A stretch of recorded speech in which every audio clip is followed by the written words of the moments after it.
Well, we can talk now to Springboks legend and World Cup winner, Victor Matfield. How are you, mate?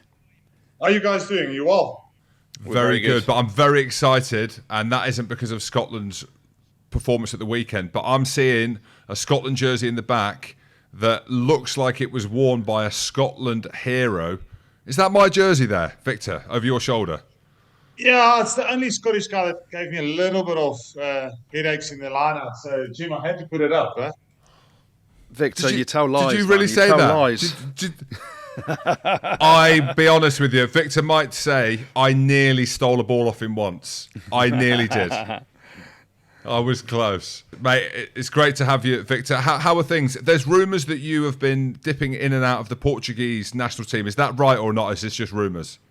No, I helped him for a week. Went down to altitude camp with the boys. It was actually good fun. Huh? Then we played against Australia. And I think we stole 4 lineouts of theirs and they only stole one of us. No doubt. Did your job. You've done your job.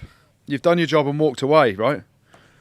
Well, exactly. Before the big boys come, man. Well, you say that, Victor. That carried on, mate, in the Scotland-South Africa game at the weekend because we couldn't win a line-out. You lads are unbelievable. So I'm going to get straight into that. Was there any part of you that was worried going into the Scotland game?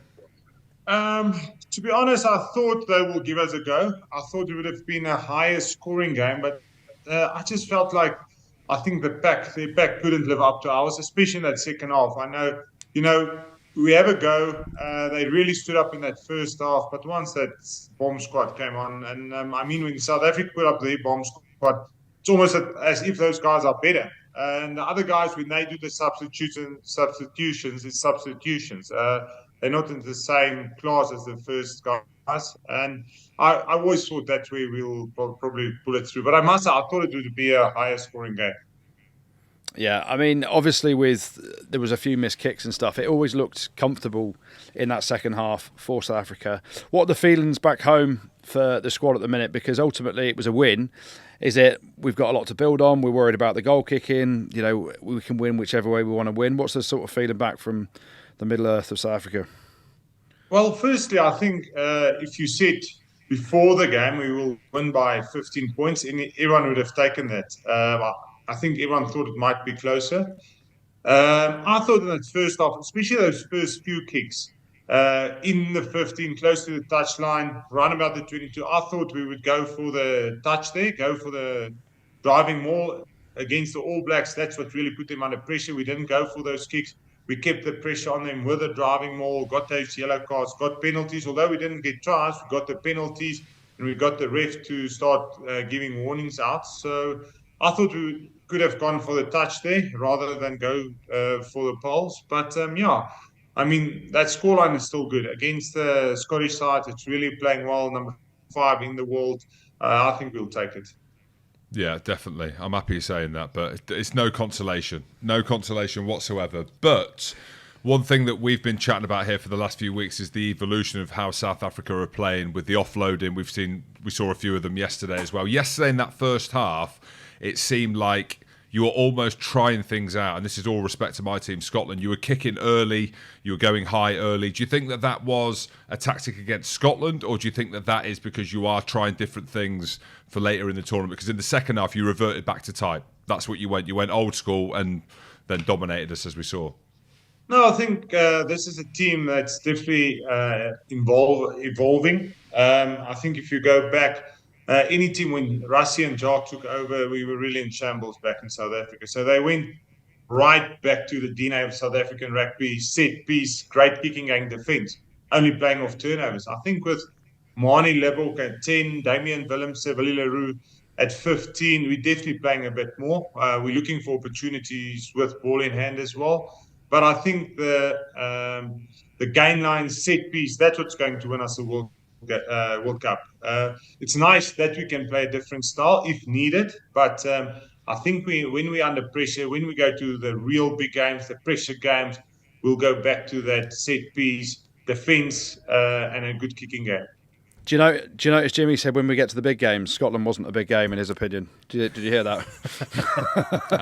Rightly so. The playoff games is going to be pressure. That quarterfinal, Doesn't matter if we win or lose against Ireland. That quarterfinal, if it's the All Blacks or France, it's going to be a 50-50. It's not going to be easy. So, I mean, that's going to be pressure on. This weekend you could lose and you can still come back. But I think once you get to that quarterfinal, it's just going to be so much pressure. There's a lot of talk at the moment about the 7-1 bench. Have you got any strong opinion on it? Loves it. Look, he's smiling. No, that's something I think Rassie and Jacques just threw out there for a warm-up game. I don't see us do that in a big pressure game. I think the risk is just too big. And at this stage, if you look at our bench, I think if Eben is ready, you don't really want two guys there. You'll probably only make the one second rower. And I think 6-2 is good enough. I don't think we'll go into big games or pressure games with a 7-1 split. No, I agree with you. I've got to ask you about one of the talking points from the game, Jesse Creel's tackle that wasn't seen or looked at. From a South African perspective, having seen the red card to Tom Curry the night before for England, what were your thoughts on that? And do you think it could have been a red card?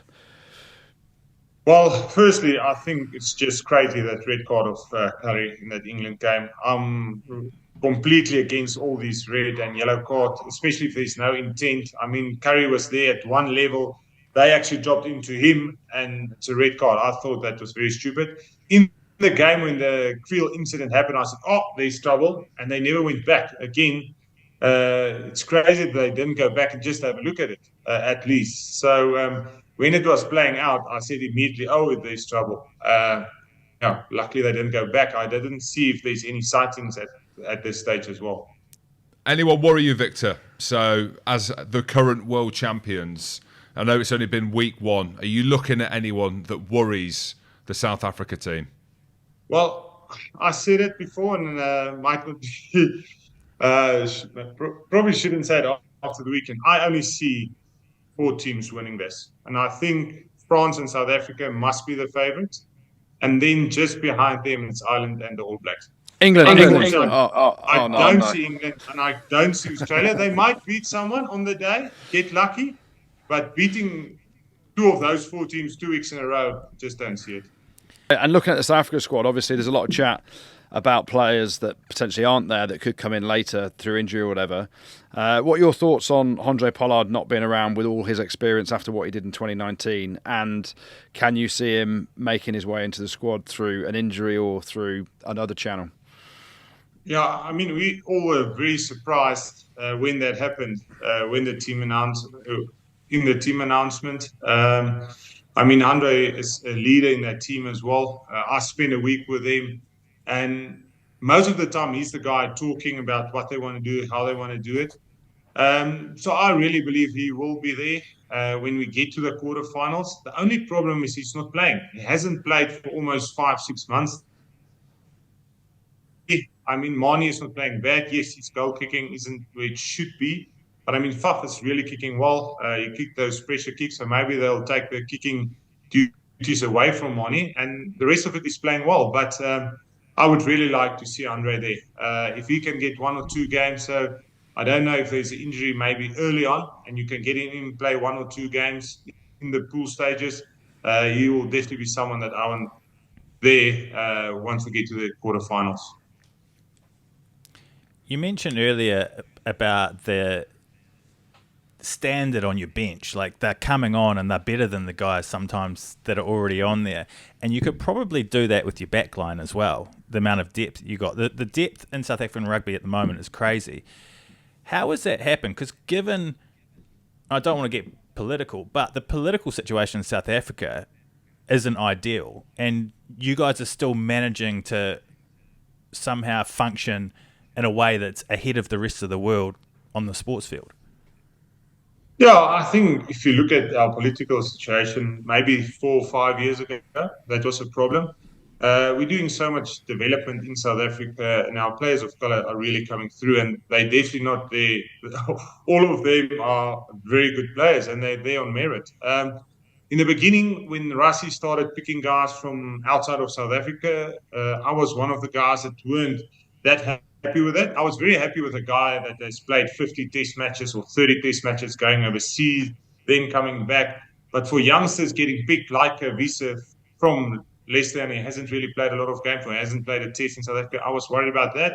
And for our provincial teams or our club teams in the URC, that's definitely weakening our teams. But I mean, that has created depth. I mean, we've got about 40 guys, top guys playing out of South Africa. And then we've got these guys coming through in the URC. I mean, if you look at the guy like Kanan Mooney and some of these guys that really got opportunities because these top guys are playing overseas, it really helped with our depth. So, and then as well, Rassie and Jock, those two guys, they work 24/7 on rugby. So they know exactly what each player is doing. If he's playing in Japan, France, Ireland, they get his stats. They know everything. They talk to them weekly. So I think that helped us a lot with our depth. You mentioned Rassie there. Absolute legend. We love him. What's he doing after the World Cup? Because if he wins it back-to-back, I'm here in Ireland. Is he staying in South Africa? I want him with England. Like, what's he doing? He's a legend. He's a hero. And then on top of that, Victor, if that is the case, who would you have in as coach? Oh, it's difficult. So it sounds like Rassie is going. He might stay for a few months just to get things in place. But knowing Rassie, knowing Jock, those two do everything together. So I think the chance of him going to Ireland must be close to 90 to 95%. The two of them always work together. They just love working together. So I think the chances are good that Rassie will follow Jock over there. Yeah, in South Africa at the moment, I would have said if Rassie stayed as director of rugby, one of the current assistant coaches could have taken over the head coaching role. If he doesn't stay, then I think it should be someone from outside. Johan Ackerman that's been coaching in Japan must have a good chance. And I'm a big fan. I know he's not the favourite at Munster, but he's really doing very well at Bath at the moment. Johan van Graan. He's been with the coach Box for almost 8 years, 6 to 8 years as assistant coach. So he knows the structures. And I see him as a guy that can definitely take over as well. That's class. One last question from me, Victor. Do you see your old partner in crime, Bakkies? Like, when you see him, do you bind up and stuff like that, or not? Do you see him much? Oh, he makes me look good these days. Eh? He's a big good boy. But he got into the bike, so I think he's losing some weight. I think he's down to about 150 kgs now, not 170 anymore. But he's looking good. The big man is looking good. He's happy. He's doing really well. So, yeah, I see him now and then at functions. And you do just functions though, Victor. Like, do you know, because your relationship just seem, not that it is like we've all played with guys that we don't ever see, but you two, like the synergy that you had. I'm trying to think if there's any more that we've seen in World Rugby. I don't think we have. Maybe I'm a bit biased because it's my position. No, I mean, we played together for years. We roomed together. But it's funny, off the field, we're not that close. He's a farm boy. I'm a city boy. He likes just, when he's got off time, he wants to go to the farm. He's very much by himself. I like to party a little bit. I like to go out in town. So yeah, we saw that in Hong Kong. My guy. And tell me now, you're getting over to the World Cup. You're loving life in South Africa. Hopefully we'll see you towards the back end of the World Cup, will we? In France? Yeah, that's what I'm so happy about last night. So I'll be coming over for the quarterfinals, and then I'm there till the Box loses. So hopefully it's right to the end. Before we let you go, obviously you're with the team in 2007 that won the World Cup. You must have a favourite memory from the Rugby World Cup that you can give us. You know, you always got the memories on the field. So the England game was pretty special. But I think after that England game, that was a Friday game, and that Saturday we went to the Champs-Élysées and we sat at George Sang, I think, from the afternoon from 2 till about 8, I think 5,000 euro bill later. With the families, our wives came over. I think it was still our girlfriends back then, almost for most of the guys, and we just had a fantastic time. 5,000 euros. Deny. 5,000 euros is nothing. It's a lot of rand, but it's nothing to you, mate. I didn't pay. Luckily, one of my sponsors were there. There you go. That's go. awesome. Good man. Victor, thank you very much for coming on the show, mate. Really, really appreciate it. Cheers, guys. We'll probably see you over there. Cheers, Victor. awesome. Hopefully. Class, Victor. Thank you, mate. Thanks, buddy. Appreciate it. Pod. Rugby Pod.